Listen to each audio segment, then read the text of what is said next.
देवकी अलि सन्चो भएको छ एकछिन खेततिर गएर आउँछ है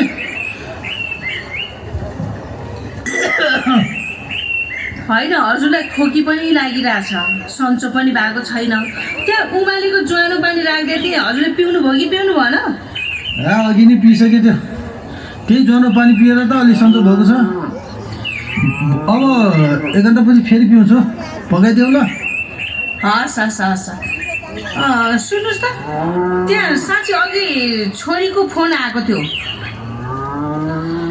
के भन्छ त छोरीले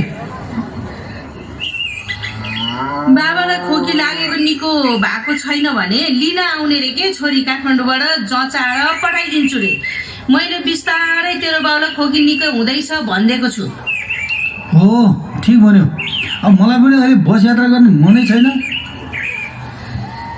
आजकल खै के हो रोगहरू फैलिँदैछ त्यही भएर मलाई त डर पनि लाग्छ हौ डराउनु पर्दैन ऋतु अनुसार लाग्ने रुगा खोकी हो खेत नगई आराम गर्छु बरु एक दुई दिनमा ठिक भइहाल्छ नि साँच्ची सुन्नुहोस् त अर्को कुरा पनि भन्न बिर्सेछु मैले त अघि फोनमा छोरीले उसको कलेजको एउटा मिल्ने साथी मेलिनाको बारेमा पनि केही भन्दै थिए के भन्यो नि त छोरीले मेलिना पनि हाम्री छोरी जस्तै शाकाहारी छ अरे कलेजको पढाइपछि छोरी मेलिनासित ईश्वरीय विश्वविद्यालयमा 1 घन्टाको लागि त्यो मेडिटेसन हो कि ध्यान के भन्छ नि हो त्यही बस्न जाने गरेकी छु भन्थे कलेजको पढाइ पनि राम्रो भइरहेछ अरे त्यो गरेपछि त ए मेडिटेसन भनेको होला ए छोरीको खबर त राम्रै रहेछ बरु छोराको कुरा सुनेर पो दुःख लागिरहेको छ विदेश जाने धुनमा छ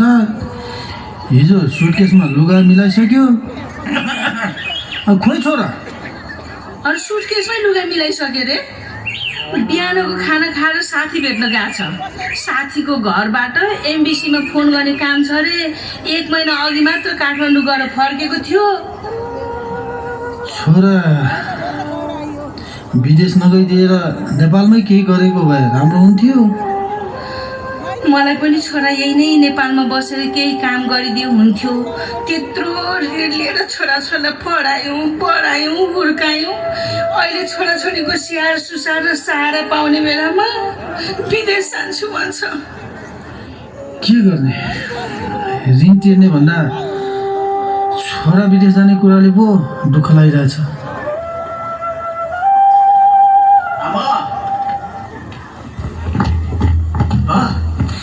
खुसीको कुरा सुनाउँछु नि म मेरो विदेश जाने भिसा आयो रे अब म त विदेश जाने हो त्यही भएर आज नाइटै गाडी समात्छु गोवामा हुन्छ नि आमा बाबु त आखिर विदेश जाने नै भइस् त जाने भयो नि बुवा त्यत्रो मेहनत गरेर लाइन बसेको पासपोर्टको लागि हेर्नु त फर्म भरेको त्यत्रो घाम ताप खपेको बुवा आमा मेरो मेहनतको फल नि बल्ल पाइयो के म त एकदमै खुसी लागेछ आमा त विदेश नगए हुन्न र छोरा आफ्नै देशमा काम खोज तेरो आमाको पनि यही छ इच्छा बुवा मैले आमा धेरैपल्ट सम्झाइसकेको छु के अब हुन्छ मेरो मनको कुरा तपाईँलाई पनि सुनाउँछु म सुन्नु मनको कुरा के कुरा छोरा वास्तवमा नि हजुरले ऋण लिएर मलाई अनि बहिनीलाई पढाउनु भएको हो किन भन्नु त डिग्रीको सर्टिफिकेट लिएर म जागिरको खोज्न कति भौतारी हुँ क्या कतिवटा इन्टरभ्यू दिइसकेँ काहीँ मिल्दैन नेपालको जागिर त्यस्तै हो कति खट्नुपर्छ कमाइ छैन म दुखी छु क्या साँच्चीको दुखी छु म अनि यत्रो ऋण पनि त लागेको छ नि पढाइको तिर्नु परेन त मैले के गर्नु ऋण तिर्ने कुरा सम्झेपछि त म असाध्यै आत्तिन्छु कहिले तिर्ने हो कसरी तिर्ने यत्रो ऋणको भारी छ थाप्लोमा नरुनु न आमा त्यही ऋण तिर्ने कुराको लागि त म यत्रो मेहनत गरेको विदेश गइसकेपछि कमाउँछु मेहनत गरेर कमाउँछु ऋण तिर्छु नि त्यो पनि अब मैले यहाँ नगर्न खोजे त होइन नि त नेपालमा कामै पाइनँ कति हन्डर खाएँ हरेस खाइसकेँ कि यहाँ बस्दा बस्दा मैले त्यो विदेशै जान्छु म छोरी काठमाडौँमा पढ्दैछ, छोरा पनि विदेश जान्छु भन्छ। अब त घरमा बुढाबुढी मात्रै रहने भयौँ। अब खेतमा काम गर्न पनि केही वर्ष त सकौँला, त्यसपछि त सबै खेतबारी पनि बाँझै रहने भयो। सबैका छोराछोरी विदेश विदेश मात्र भन्छन्, गाउँ पनि शून्य हुने भयो अब त। बुवा अब त्यही मेहनतको त्यस्तो दुःखको दिन अलिक हटोस् भनेर त हो नि। म सधैँको लागि विदेश जाने हो त होइन नि, केही वर्ष काम गरेर फर्किने हो। अनि अब यस्तो भिसा लागेको बेलामा तपाईँ त हौसला दिने हो नि मलाई। हेर्नु न, यसको लागि मैले के गरेको छु थाहा छ? पशुपतिनाथ गएको थिएँ म 1 महिना अगाडि, त्यहाँ भाकल गरेँ भिसा छिटो आइदियोस् भनेर, त्यो पनि त आयो। अनि बुवा सुन्नु न, त्यहाँ नजिकै एउटा सन्यासी बाजे पनि थियो क्या, हात पनि देखाएको उनलाई। अनि त्यो अनुसार दुइटै मिल्यो नि त। सन्यासीले तेरो हात हेऱ्यो रे, तैँले सन्यासीलाई हात देखाएर के भने त? आमा राम्रो भने नि, विदेश जान चाहिँ पाउँछ अरे, तर केही वर्षपछि फर्किनुपर्छ भने म्याच सकेपछि। अब बुवाको इच्छा पनि त्यही त छ नि, गाउँ फर्कियोस्, हेरविचार गरोस् भन्ने कुरा त्यो पनि छ। तर एउटा पितृ दोष छ अरे क्या आमा, त्यो दोषलाई हटाउन मैले चाहिँ शनिबारको दिन बिहानै नुहाइ गरेर पितृलाई जल चढाउनुपर्छ। अनि दुखी गरेको बेला मैले सकेको जति क्या, अब सबै त सक्दिनँ, अलिकति दान गर्ने। अनि सोमबारको दिन चाहिँ भगवान् शिवलाई सम्झेर जल चढाउनुपर्छ मैले। आमा मैले त्यो काम गर्दै आइरहेको छु कि, त्यही भएर त यो मेरो भिसा छिटै आएको हो नि। लौ त, सन्यासीले भनेको कुरा पनि मिल्यो, मेरो छोरा विदेशबाट फर्कियोस्। ए सन्देशको बुवा, अब निराश भएर काम छैन, खुसी भएर बिदा गरौँ।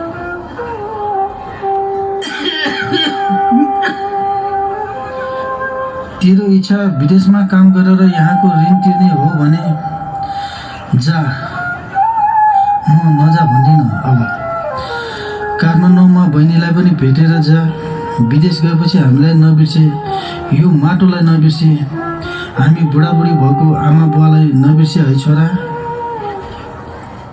कस्तो कुरा गर्नुभयो बुवा तपाईँले? म आफ्नो माटोलाई बिर्सिन्छु होला त?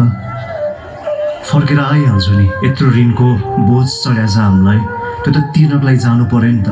म फर्केर छिट्टै आउँछु, सन्यासीले पनि त्यही भन्नुभएको छ र मेरो इच्छा पनि त्यही छ, त्यसमै फर्किने। म बहिनीलाई पनि भेट्छु। अनि चिन्ता नगर्नु कि बुवा आमा, म फोन गरिहाल्छु नि। मलाई माफ गर्नु है, म सधैँभरि हजुरसँगै बस्न त पाइनँ। विदेशमा गएर काम गरेर पैसा जति सक्छु कमाएर पठाउँछु म। केही वर्षको लागि त हो नि, फेरि भगवान्को साथले गर्दा तपाईँको सेवा गर्ने मौका फेरि पनि मैले पाउँछु नि। अहिले पो पाइनँ त, केही वर्ष फर्केर आइहाल्छु नि है। केही छैन छोरा, ल भाग्यमानी होस्, तेरो इच्छा पुरा होस्, नराम्रो साथी सङ्गतबाट बचेस्, कुलतमा नफस्नु, राम्रोसँग काम गर्नु, आफ्नो इज्जतको पनि ख्याल राख्नु है छोरा विदेशमा गएर। हुन्छ नि बुवा, हजुरले दिएको राम्रो संस्कारले गर्दा म कहाँ बिग्रिन्छु र? नराम्रो साथीको सङ्गतबाट बचिरहन्छु। अब म जान्छु, उता साथी बस स्टपमा कुरेर बस्यो होला बुवा आमा, म गएँ है। ल ल बाबु, ल राम्रोसँग जा, तेरो यात्रा शुभ रहोस्, विदेशमा काम गर्दा दुःख नहोस् तँलाई। बाबु त सधैँ खुसी भएस् ल मेरो बाबु, ल ल ल भाग्यमानी भएस् मेरो बाबु, भाग्यमानी भएस्, राम्रोसँग जाऊ है मेरो छोरो। भाग्यमानी भएस् छोरा। ल अब बिदाई लिन्छु है।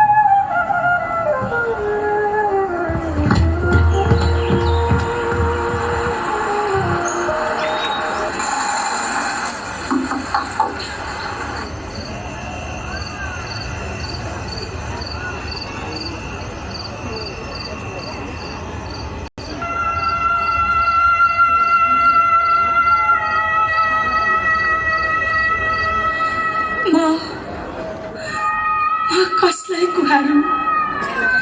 हे पशुपतिनाथ, मेरो छातीमा टेकेर सगरमाथा जुम्नेहरू धेरै छन्। पशुपतिनाथको आँगनमा पुगेर बिन्ती गर्दै विदेश जानको लागि भिसा माग्नेहरू धेरै छन्, तर मेरो छातीमा घाउ बनाएर मेरा सन्तानहरू झोला बोक्दै युवाहरू दिन प्रतिदिन आउँछन्, भोग लगाउन, दान दिन आउँछन्। तर आफूलाई जन्म दिने बाबु आमालाई एक्लै अशक्त र भोकै छोडेर विदेश जान्छन्। कैयौं वर्षको पर्खाइपछि आमा बुबालाई वृद्धाश्रममा शरण लिन बाध्य बनाउँछन्। हे बागमती, तिमी साक्षी छौ। यो देशका युवाहरू भगवानको दर्शन गरेर विदेश जाने भिसा पाऊ, विदेशमा सेटल हुन पाऊ भनेर वरदान माग्छन्। मैले चाहेको यो हुँदै होइन। हे पशुपतिनाथ, मैले यो चाहेको हुँदै होइन।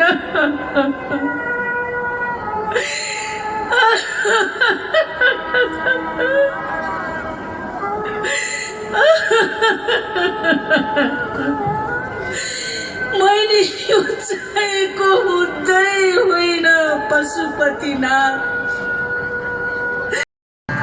तिमी अब यसरी नरो, आफ्नो आँसु पुछ, धैर्य गर। याद राख, म तिमी आत्माहरूको पिता शिव परमात्मा पशुपतिनाथ हुँ। मैले तिमी बच्चाहरूको कल्याणको लागि नै ब्रह्माको शरीर रूपी चोला धारण गरेर राजयोगको शिक्षा दिइरहेको छु। सत्कर्म र आत्मा उत्थानको लागि यिनै श्वेत वस्त्रधारी ब्रह्मकुमार ब्रह्मकुमारीहरूद्वारा आत्मा, परमात्मा, समय र कर्मको सत्य ज्ञान दिँदै आएको छु।